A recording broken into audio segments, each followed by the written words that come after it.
de cultura, mas existe os agentes culturais. Mas o que é um agente cultural, né? Um agente cultural é um artista, certo? A gente tem vários nomes agora para os artistas, né? E um dos é esse, né? Agente cultural. Então, quem são os agentes culturais das cidades que eu falei ainda há pouco? Mogeiro, Itabaiana, Salgado, São José dos Ramos e Natuba, né? Quem são os agentes culturais de lá, né? Lá não tem um agente territorial em cada cidade, mas tem um agente cultural. Então, o agente territorial dessas cidades sou eu. Eu preciso encontrar esse povo, descobrir quem são essas pessoas, né? Quem são esses grupos que existem de cultura nessas cidades, o que é que eles fazem, como é que eles fazem esse trabalho, qual é a dificuldade que eles sentem, né, para realizar seus trabalhos como agente de cultura e como grupos coletivos, enfim. Ver quais são as dificuldades e conversar com eles e, a partir daí, a gente criar um plano de trabalho para ver como é que a gente consegue ajudar, né, essas pessoas sendo agente territorial de cultura. Outra coisa daí que eu fiquei curioso um pouco, você, na verdade, agora como agente territorial, é um funcionário do governo federal. Né, ali você participou de um edital, como é que você conseguiu participar, né, aí, como é que você conseguiu ser agente territorial, na verdade? Você participou de um edital, teve seleção, teve prova, como é que foi feita essa seleção? Vamos lá. Primeiro, dizer que antigamente a gente não tinha muito acesso a essas informações, né? Veja que antigamente acontecia um montão de coisas como essa, né? Por exemplo, abriu-se um edital para agentes territoriais de cultura e aí eu vim descobrir por quê? Porque eu participo hoje de vários grupos de cultura no WhatsApp, né? Eu tenho meu e-mail cadastrado em várias coisas do Ministério da Cultura, né? E aí eu vou começando a me informar, né? E a gente vai, às vezes a gente descobre, né? Mas às vezes as pessoas elas começam a divulgar isso, porque agora, né, com a lei de acesso, a gente começa a receber essas informações e às vezes a gente, agora assim, eu não entendo ainda não compreendo, porque às vezes essas informações elas chegam já, né, no finalzinho do edital, quando o edital está quase fechando, aí foi quando eu vim descobrir. Então eu li o edital, que era enorme, muitas regras, muita exigência eu achei, mas me inscrevi, né, e aí só tiveram 3 pessoas que se inscreveram, 2 de Itabaiana e eu, né, como agente territorial de cultura, me inscrevi. E a melhor nota foi a minha, né, e as outras pessoas que tiveram uma nota menor, elas não recorreram e só deixaram o processo fluir. Foi daí que eu consegui ficar, né? E aí... Você concorreu com as pessoas daqui também da região. No caso, nossa região. Só poderiam participar pessoas daqui, né? Para essa região. Porque dessa região que a gente está, né? Porque tiveram vários agentes territoriais de várias outras cidades, né? Veja que a minha região imediata, ela não comporta Juripiranga, mas sendo de Juripiranga, eu estou na Paraíba. Então, quando eu falei região, eu falei região da Paraíba, Nordeste Paraíba, porque teve no Brasil inteiro esse edital aberto, onde várias pessoas poderiam se inscrever. Agora, o portfólio precisa ser muito recheado de produtos culturais. A gente precisava ser um trabalhador da cultura, um artista, uma pessoa que desenvolve cultura, né? Então, eu não precisava ser um produtor cultural, eu precisava ser uma pessoa da cultura, um artista. E o que me ajudou muito, né, no meu portfólio foi estar fazendo um trabalho que eu já faço há muito tempo, há mais de 20 anos, e aí isso me ajudou muito, além das entidades que eu faço parte, ou sou presidente, enfim. Abriu-se uma oportunidade, eu me inscrevi, fiz as provas, né? E foi tudo pela internet, tá? Esse edital do agente territorial foi tudo feito pela internet. O Ministério da Cultura, ele primeiro faz contato com outros pontos, né? Como, por exemplo, o Comitê de Cultura, a gente trabalha junto com o Comitê de Cultura da Paraíba, que fica em João Pessoa, certo? Mas é uma parceria, inclusive, com o IF do Rio Grande do Norte, que foi um dos primeiros IFs do Brasil, né? No Brasil, que começou a aderir a esse programa, que é o Programa Nacional dos Comitês de Cultura. Aí cria-se primeiro, né, o EFAS, o edital, onde o pessoal se inscreve aí, concorre para ser o Comitê de Cultura. O da gente é o Balaio Nordeste, lá em João Pessoa. E a gente, a partir daí, começa a ser agente territorial de cultura, representando, inclusive, também esse Comitê de Cultura, que o nosso da Paraíba, pelo menos, fica em João Pessoa. Essa questão do agente territorial, assim, você está falando desse seu trabalho todo, você teve alguma dificuldade, assim, qual foi a sua principal dificuldade nesse trabalho? Ou foi fácil para você? Porque você é um cara que tem experiência, né, para passar e fazer oficinas, entre outras coisas aí envolvendo a cultura. Certo.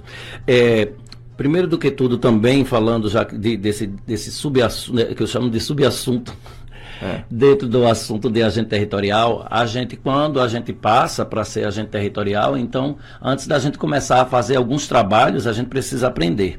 Então, quando a gente vira agente territorial de cultura, a gente tem que participar de aulas que são abertas no SUAP, que a gente chama do SUAP, que é uma plataforma do IF, né, lá do Rio Grande do Norte, no qual a gente, depois que é agente territorial de cultura, a gente tem um cadastro lá e eles nos dão a senha e o acesso. Então lá tem um montão de aulas que a gente precisa fazer.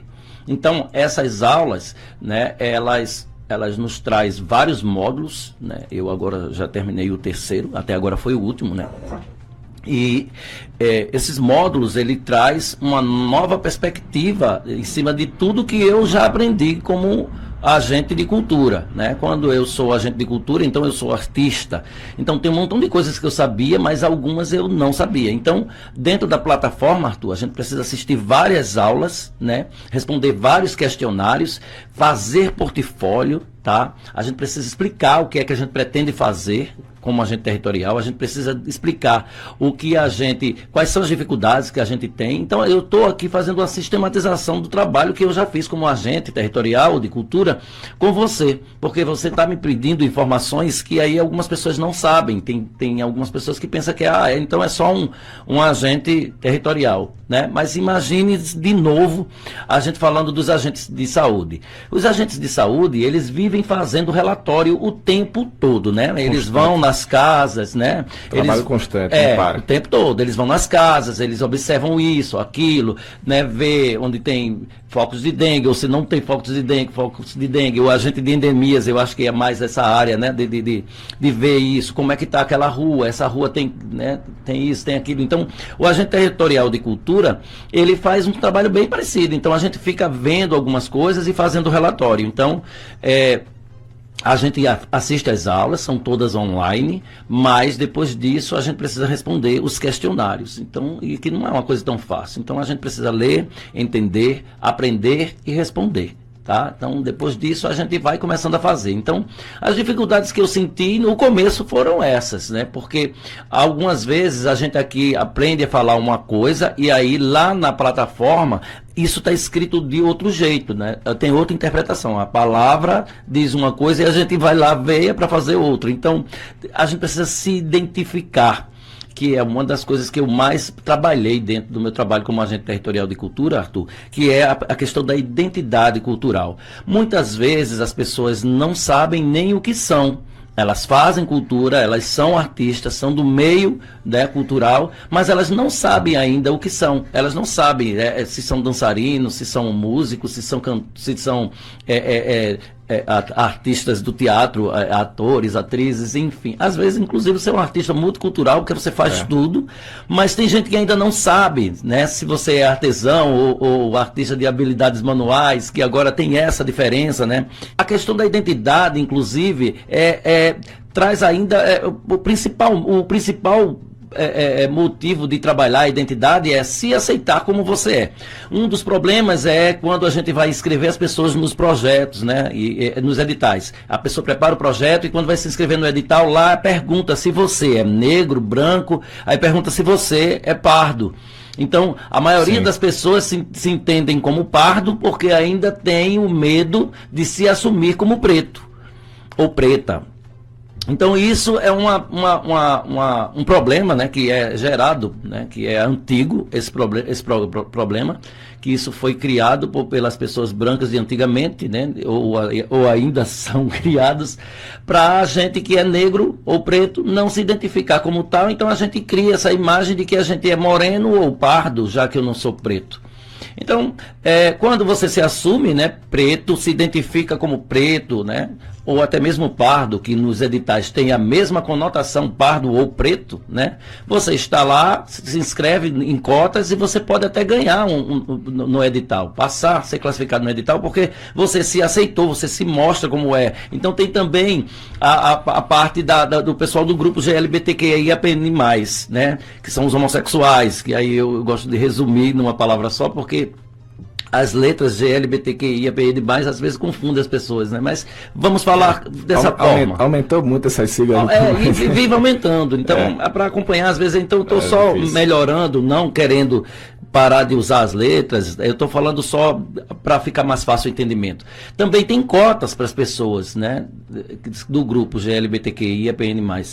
Tem cotas para essas pessoas, mas lá no edital você tem que dizer se você é ou não. Então tem gente que não quer dizer, tem gente que nem sabe que é, e tem gente que não gosta de dizer, porque prefere estar no anonimato, essa coisa toda, que é um direito, né? Daí, mas assim, pela sua fala, eu vi que você se capacitou, né? Teve uma capacitação para ser agente territorial, para exercer a sua função, e você falou que teve uma certa dificuldade, né? Para mim também, como já fiz alguns trabalhos assim nessa área, o que eu percebo é que não há uma unidade nacional assim em relação a esses termos de como você vai falar e se expressar. Se você for de um estado para outro, já são feitos os editais de forma diferente, né? Essa separação. Então muitas vezes o artista lá ele não sabe exatamente o que é. Aí tem lá, no edital tem uma das áreas, cultura popular. Aí tem englobado tanta coisa que você, às vezes, gera uma confusão, né? Quando você pega uma pessoa que não está ali, né, muito bem, né, capacitada para fazer o projeto, realmente rola uma confusão. Eu acho que o Ministério da Cultura, né, deveria fazer uma espécie de unidade, né? Até porque a gente vê que estão sempre mudando, né, a questão interna mesmo, dos sistemas, dos mapas, né? De repente você vai lá acessar que ele não está valendo mais, aí tem que ir para fazer um cadastro em outro mapa. Acho que isso aí está dificultando um pouco, né? Mas, então, pelo menos a gente está vendo que está tendo uma movimentação para se fazer alguma coisa. E daí, assim, dentro desse seu trabalho como agente territorial, eu quero ouvir de você uma reflexão, né? De como os pontos positivos, negativos, né? Reformulando essa última pergunta que eu fiz. Sim. Como é que foi para você ser, né? Como é que está sendo ser um agente territorial? Bom, para mim isso foi uma experiência incrível, né? Porque a gente aprendeu, primeiro, eu falo todos os que são agentes territoriais de cultura, né? A gente aprendeu muito, porque aí tem um grupo do WhatsApp, tem reuniões, tá? Tem uma coordenação. Meu grande amigo Sinésio, ele é nosso coordenador, né? E temos várias pessoas também que nos ajudam, como por exemplo, o pessoal do Comitê de Cultura, a Rejane Nóbrega e Thaís e Raíssa, do Ministério da Cultura da Paraíba. São pessoas que elas vêm e aí começam, a gente vai sendo capacitado, né, pela plataforma, mas ainda tem essa galera que fica lá no nosso pé, né? Elas ficam puxando a nossa orelha se não tiver certo, se tiver precisando de alguma coisa, eles vão lá dizendo pra gente. Então, tem tudo isso, né? Eu senti uma dificuldade maior quando eu comecei a fazer o meu trabalho, porque como a região imediata, a minha, tem um polo na cidade de Itabaiana, nosso primeiro encontro que a gente fez presencial, eu tive uma ausência muito grande de artistas na cidade de Itabaiana. A gente não conseguiu trazer muita gente para esse encontro, né? E eu senti essa dificuldade e fiquei muito aperreado, muito triste, né? Conversei com o meu coordenador e ele disse: daí, você precisa levantar a cabeça e fazer esse trabalho, porque você não pode ficar só esperando que as pessoas vá, né? Esse é um trabalho novo, a agente territorial é um trabalho novo, as pessoas ainda não entendem o que é que o Ministério da Cultura está tentando fazer para ajudar as pessoas. E aí elas não podem até não sentir o interesse agora, mas depois elas vão sentir. Faça o seu trabalho, faça o seu encontro presencial. veja quais são as dificuldades que você sente para que na próxima você consiga melhorar isso, né? Então, as outras cidades trouxeram, né, os seus agentes culturais para o nosso primeiro encontro, que foi inclusive na cidade de Itabaiana, e as outras cidades também começaram a aproveitar esse momento para apresentar os seus agentes culturais e ajudá-los, né, a fazer os seus projetos de cultura, porque existem valores a receber, né, para os artistas e os grupos culturais, porque a gente agora tem políticas públicas culturais, principalmente quando a gente fala em questão da PENAB, né, que era um programa e agora é uma política nacional, né? Todas as prefeituras do Brasil inteiro já receberam ou estão recebendo valores, né, que vão ser usados na cultura até o ano de 2029.